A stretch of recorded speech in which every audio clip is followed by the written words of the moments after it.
فارس میں ایک شخص جس کا نام مزدک تھا، یہ 5ویں صدی میں اس نے ایک عجیب و غریب انوکھی دعوت دی۔ اس نے یہ کہا کہ پورے لوگ، تمام لوگ ہر چیز میں شریک ہیں، حصے دار ہیں، ساجین ہیں، یعنی عورتوں میں سبھی لوگ شریک ہیں، ہر عورت میں ہر کسی کا حصہ ہے، جائیداد میں سبھی کا حصہ ہے، مال میں سبھی کا حصہ ہے۔ اب اگر کسی کو کوئی لڑکی پسند آ گئی، کسی کی ماں ہو، بہن ہو، بیٹی ہو، اس کا حق بنتا ہے کہ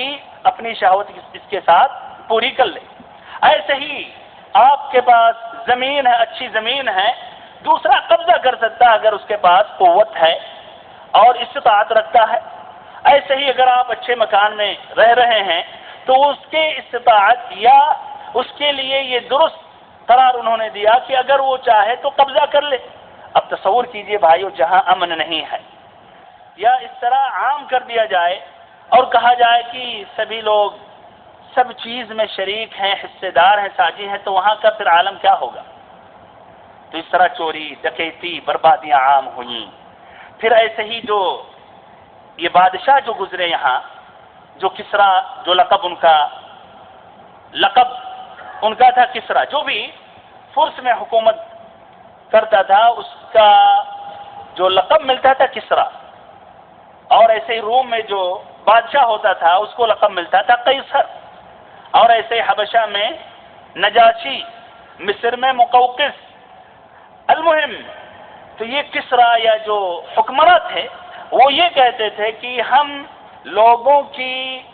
نسل سے ہٹ کر ہیں، انسانوں کی نسل سے ہم ہٹ کر ہیں، ہمارے رگوں میں الہ، رب کا خون دوڑتا ہے،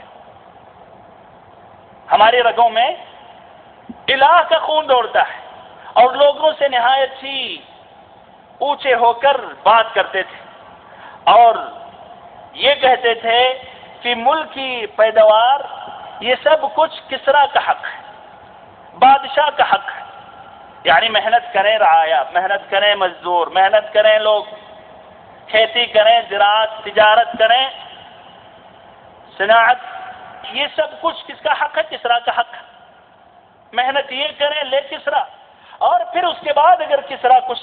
اپنے رعایا کو دے، لوگوں کو دے، پبلک کو دے، تو یہ کسرا کا ایک احسان ہے ان پر، یہ کسرا کا ایک احسان ہے، یعنی لوگوں کا یہ حق نہیں ہے۔ کسرا اگر دے دے تو بادشاہ اگر دے دے تو یہ حق ہے، یا کہیے کہ یہ ایک احسان ہے، ذرا بھی حق نہیں بنتا ہے۔ ایسے ہی عام لوگ فقیری، مایوسی، بھوک مری میں تھے،